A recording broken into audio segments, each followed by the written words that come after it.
Hey everybody, it's the man they call Dave and AJ Strange Brew. We're going to talk about wrestling and god damn, we need some energy for this. AJ, tell us what we got. Well, you say that we've got fans, and I know they're working hard, so they're going to need energy. But when they get energy, they want jitterless energy, and nothing's going to jack you up without the jitters like Dubby. If you get an opportunity, check out all of their merchandise. They got the coolest shakers. They've got so many different flavors, and it literally will keep you going all night long. It is Dubby. Check them out when you go to their site. Put in fans working, and we're going to give you 10% off on any order that you put in. And then you could be as jacked up as me and the man they call Dave. Dave, speaking of being jacked up, what do you got for us this week? 10%, baby. Check it out. First things first, let's get right out of the gate. Let's talk about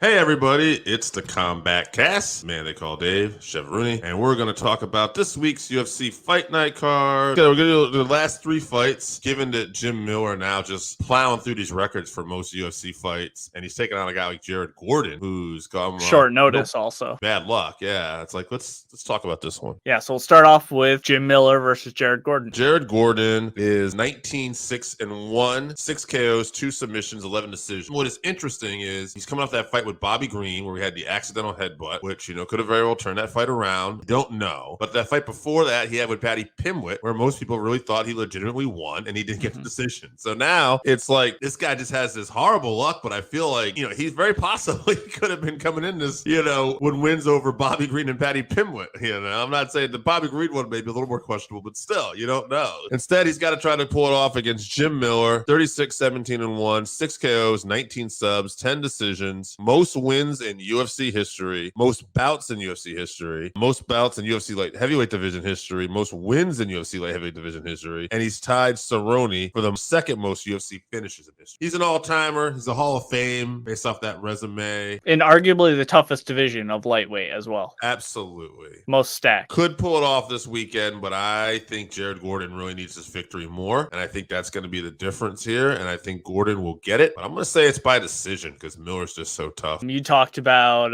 how Jared's been having a rough go lately with the accidental headbutt and the robbery to Patty. Jim Miller is not a good late notice replacement for him either. I think even at 39, Jim is still technically better everywhere. Jared is super tough. He's very good everywhere. I would just give Jim a slight edge everywhere. But Jared does just find a way to win usually, when he's not getting screwed over or headbutted in the face. But I think that even at 39, I'm still going to go with Jim Miller. I know he lost his last one by decision, but yeah, he still looks like a top flight fighter. So I'm going to go with him. I think he gets it done. Round 3 sub. I mean, he's won 3 out of the last 4 too. That's something I didn't point out, but yeah, it is worth noting. Jim Miller is still operating at a high level. That last loss was to Alex Hernandez, who has a win over Beneil Dariush. Questionable looking back at that, but nonetheless, Hernandez is a guy capable of lighting you up. He came to perform that night. Yeah, I would not, like I said, I'm leaning towards Gordon in this one because I just think he needs the victory pretty bad. But yeah, Miller could easily win this. So, but yeah, let's see.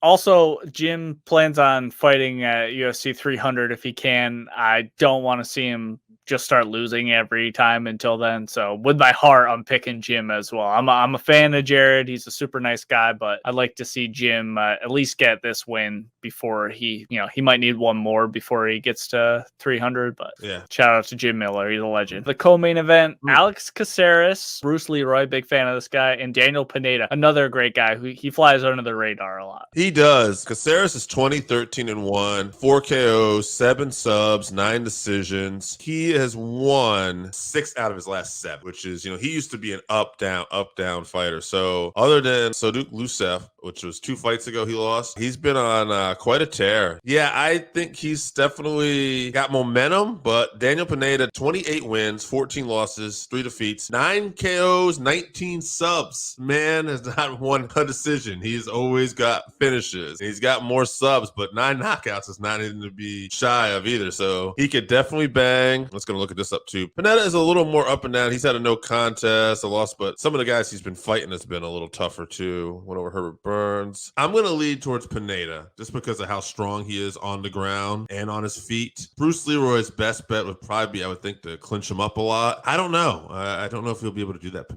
Pineda. So I'll go with Pineda. I'll say he gets the finish. I'm going to go with round 3. I think this one's sort of impossible to call because both guys are so dynamic in all aspects of MMA that this fight could be finished anywhere. Or maybe they nullify each other to a decision. I know you said Pineda doesn't really win decisions, but yeah, I think Alex is a tough fighter to prepare for. So I'm going to guess that Alex will fight at range because I think Pineda is only like 5'7", and Alex is definitely like 6'1" or something like that. He's very tall. He fights long. So I'm going to say that he fights at range. He can keep Pineda off of him. And I think at range, he's a better striker for sure. So I think I'm going to take Alex by decision. All right. Alex Bruce Leroy gets it done. Me and Chevy disagreeing this week. Yep. We'll see how it goes. Kai Kara France versus Amir Albazi will be our main event. Albazi 16-1, 5 KOs, 9 subs, 2 decisions, 5 in a row, and 4-0 in the UFC. Kai Kara France 24-10-1, 11 KOs, 3 subs, 10 decisions. I was looking at Kai Kara France's record here. I mean, wins over Cody Garbrandt, Oscar Askanov. Really, that's a big win. Yeah, like Brandon Moreno, the champ, has only been his real kryptonite here. Strength of schedule is the big difference here.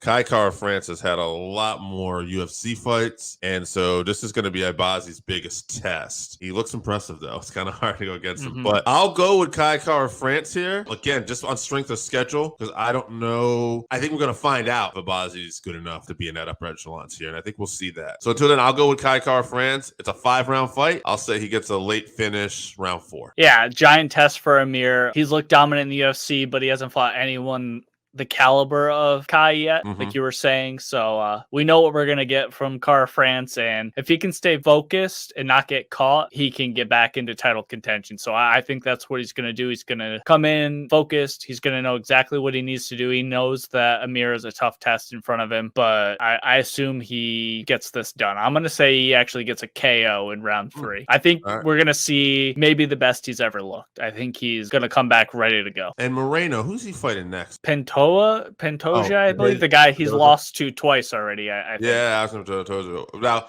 I know we'll probably talk about that later, but do you think Moreno will be able to get it done this time? Right now, I'm leaning towards no. They have been saying, obviously, since Leon won the belt, they've been talking about it more. But when you win the belt, you get, 40% better or something like that, or 10% better or something. So it is possible. And he does seem to look better in every fight. He's just getting better and better. But Pantoja is super dangerous, mentally, obviously, supremely confident. And I think that he's going to give Brandon all he can handle, even on his best night. So if you're Kai Kara France and you win this weekend, you're probably rooting for Pantoja there because... For sure. Much easier sell to get a title shot when you haven't lost to the champ twice. But Albazi, he's ready to fight either one of these guys. So we'll see what happens. We'll see you at the fights.